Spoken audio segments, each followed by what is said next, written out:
短语，短语 clear。我的发音不好，我的发音不好。 សំឡេងអានរបស់ខ្ញុំមិនសូវច្បាស់ល្អ 请你再说一遍，请你再说一遍。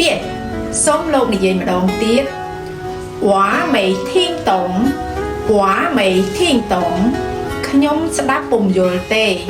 我听不懂，我听不懂。ខ្ញុំស្ដាប់មិនយល់ទេ不必介意，不必介意。កុំយកចិត្តទុកដាក់អី 没啥没啥么 A 没二声没是啊沙二声啥没啥 គ្មានអីទេ in หมูស្រៈ in in in វាំង